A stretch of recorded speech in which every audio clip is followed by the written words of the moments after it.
Welcome to the Lockdown Economy, a social non-profit initiative by the think tank AlterContacts to help small businesses and self-employed professionals overcome the challenges of the pandemic and reactivate the economy.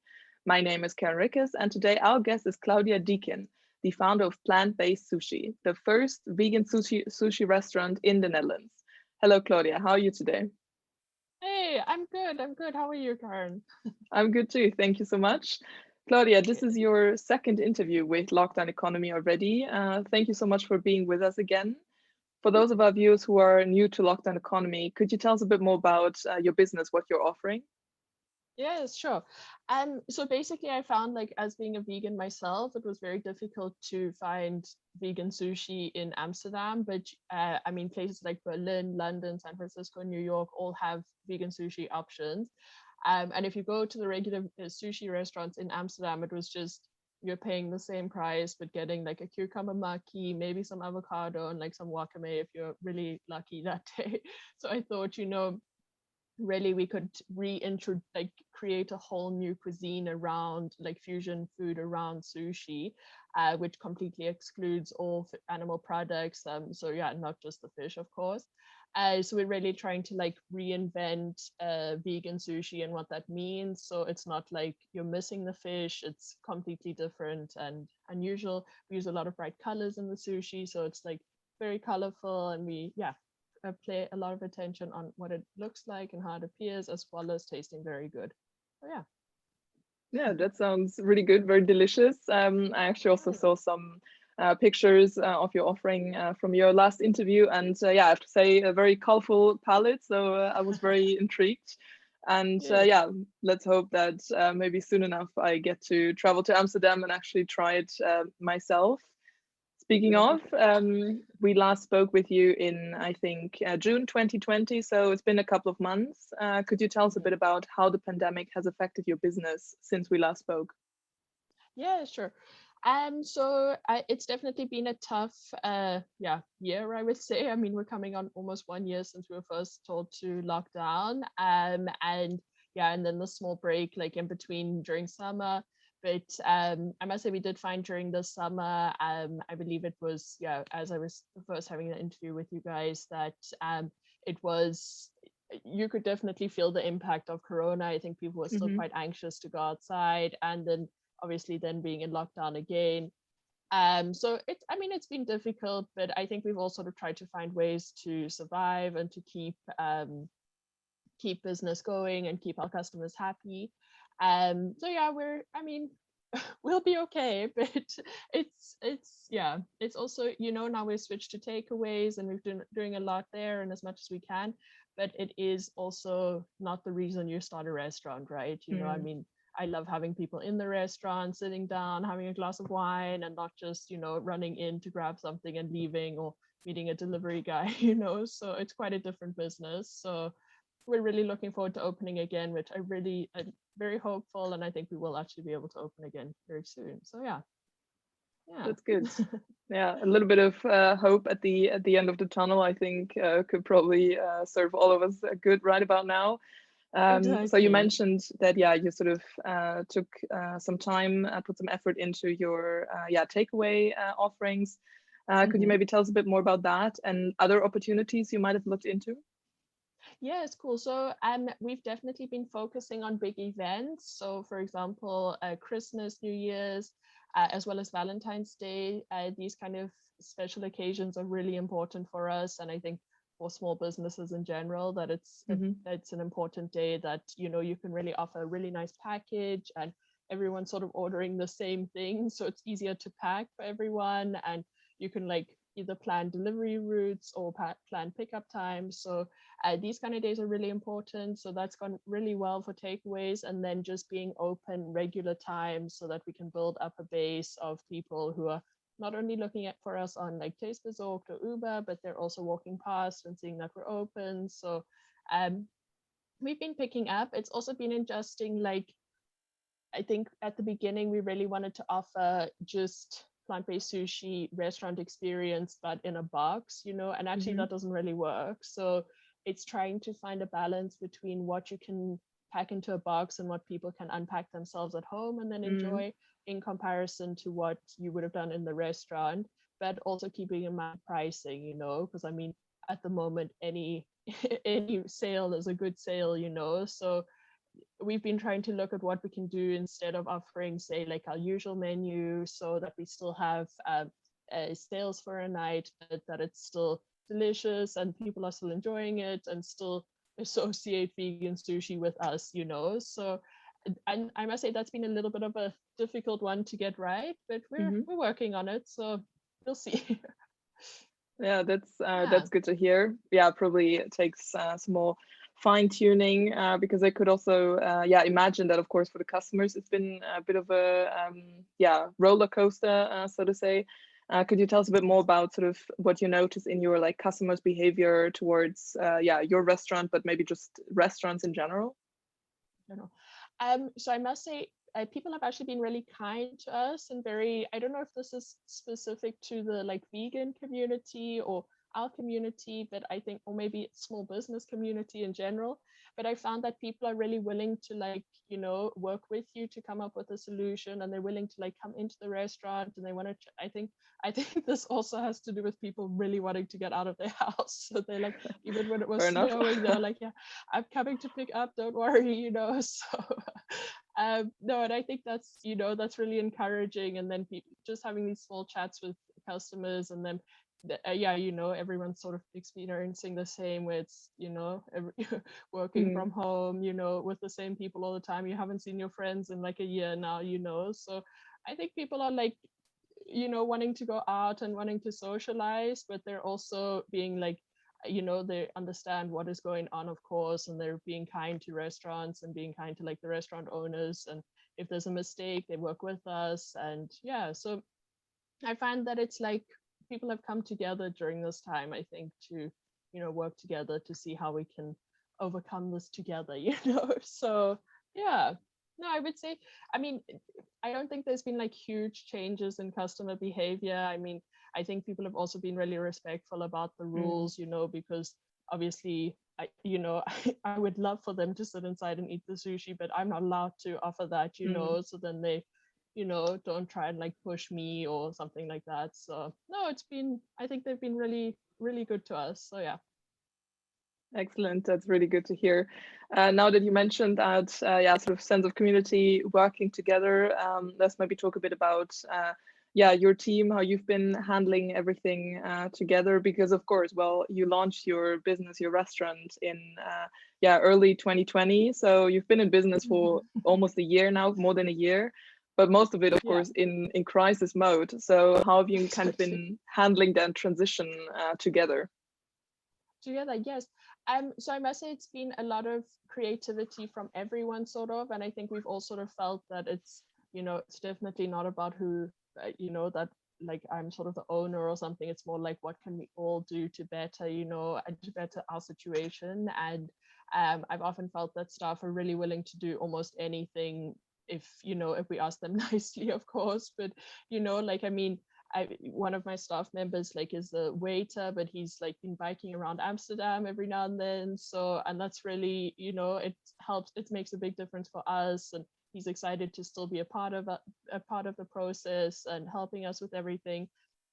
And also things like menu development. There's been a lot of co-creation from everyone in the team now, instead of it being like when the restaurant's open and it's just panic, and like if you have a chance to think of a new menu option, it's like, you know, 3 o'clock in the morning because you've just finished work. And then, you know, so now it's definitely coming from everyone, and they're sort of trying to think back like, okay, but this sold really well when the restaurant was open, maybe we can try work that back in, or this didn't work so well, and what about this product, and what about that, you know. So I think it's been a lot of co-creation and a lot of all of us coming together during this time and trying to contribute to making sure that we can still open at the end of this. And I mean, my employees in particular have been extremely kind in terms of, you know, there have been moments when paying them was really difficult. So, and they really were very kind and willing to work with me to work out something where, yeah, obviously it was in parts or had to wait a little bit. And yeah, they were patient and worked with us. And yeah, no, so it's really a good, you know, a good outcome. Well, that in particular has been good. And I think we're coming out as a strong team. So yeah, it's been good.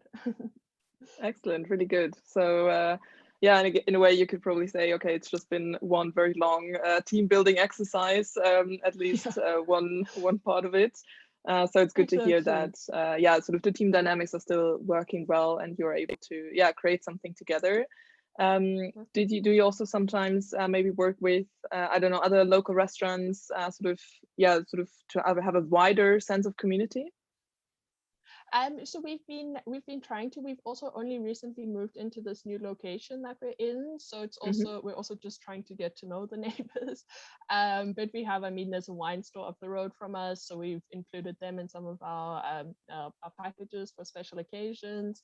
And there was a big push over the weekend to do like a vegan walk where lots of vegan restaurants in Amsterdam were like joining together and people were buying tickets to walk to all these different restaurants. So yeah, that was really nice. That was led by a vegan restaurant as well. So I think within the vegan restaurant community, there's usually like camaraderie and people are trying to help each other out.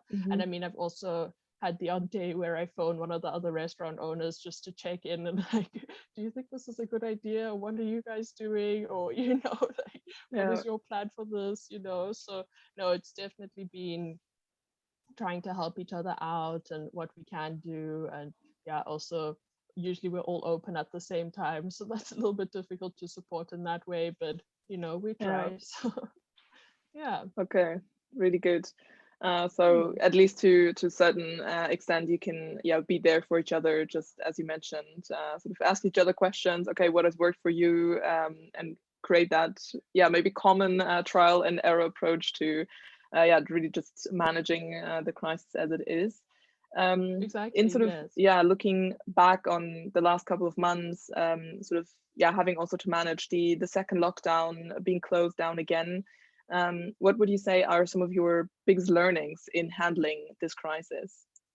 Yeah, also a good question. I think this is like, it's something like, it was really annoying to think like, okay, I started this restaurant so that I can have people come and sit on my terrace, you know, come and sit inside and drink a bottle of wine and eat some sushi. And then now you're changing to like, okay, but so now we're not just selling like sushi for takeaways, we're also going to try like sushi burritos for takeaways, we're going to try bento boxes. So it like changes completely. And then you have to sort of think like, it's no longer about what I want to do or what the dream is or something. It's like, okay, but what are we going to do right now to pay the bills we need to pay and to pay the staff, you know? So it's about, selling just about anything you can, selling, you know, if you have to change your menu, then you're changing your menu. If you're including suppliers' products that wouldn't necessarily be on your menu, but right now selling well, then you're including that. So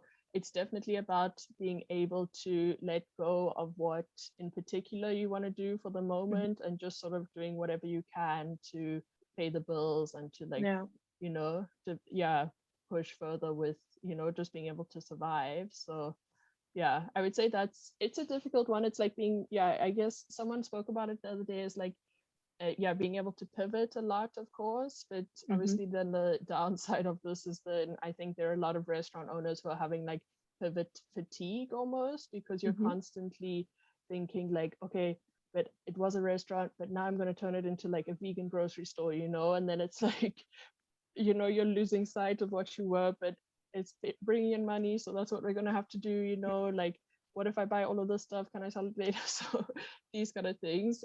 So I would say it's, you have to be able to pivot like really fast and trying to change and adjust to what you're doing almost directly.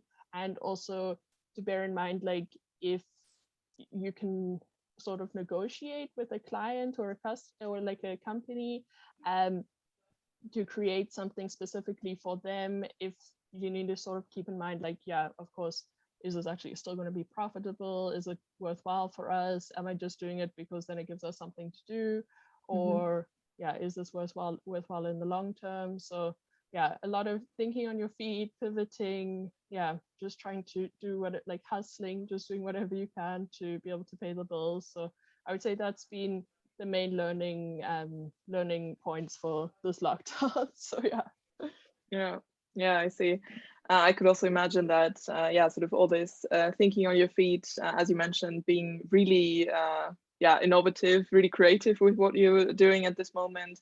Of course, also in a way requires some, yeah, re-strategizing, I could imagine, once things go back to some sort of new normal. Yeah. But that, of course, is, yeah, things to consider in the future. When looking sort of at the next couple of months and to kind of round off today's interview, could you maybe name 3 things that you could use help with in the next couple of months? Cool. So I actually already gave these some thought.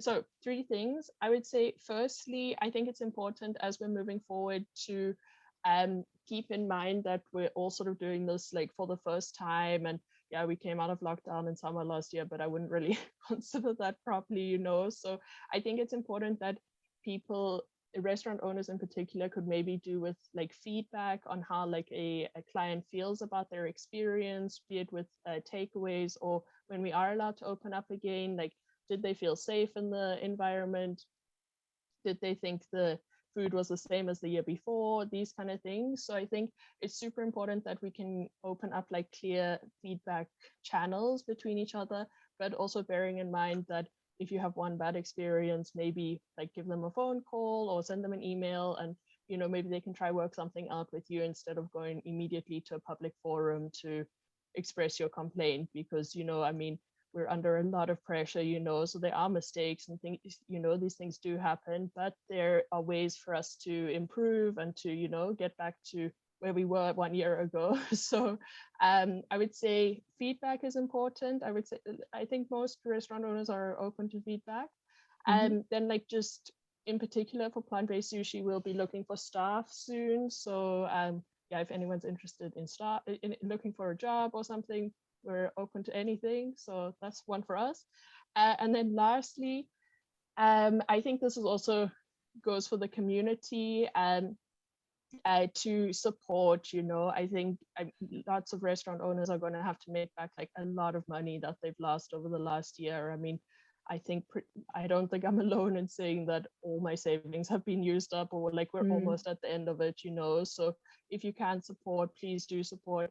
And with having said that, please go to like the small companies, the small restaurants really need your help. You know, McDonald's will be fine, Starbucks will be fine, don't worry about them. You know, if you can support small and the locals, I'm really, please do that. You know, usually you're speaking to the owner in the store, and they'll go out of their way to make sure that you have a good experience and that you're, you know, you're willing to come back. So I think that would be like really nice, you know, if everyone could maybe, you know, as you do want to go out, and I think there are a lot of people who are really anxious to get out and go to, you know, go outside and go to a terrace and go to a restaurant. Yeah, I would bear in mind the small guys have really struggled. So maybe we can focus on the small restaurants and this, you know, the single chain places for the time being, and then so we can all get back to a stronger point. So yeah, that would be that would be my 3 things. Very good. Thank you, Claudia, Yeah. so much for sharing your insights. I think very important message, especially at the end there, that yeah, we'll make sure to broadcast to everyone who was watching today. Feel free to contact Claudia using any of the links in the description below. If, for example, you're looking for a job anytime soon, I invite you to like this video and subscribe to our channel. On our channel, you can find many more insights from entrepreneurs in many different countries and business sectors. So please have a look and stay tuned.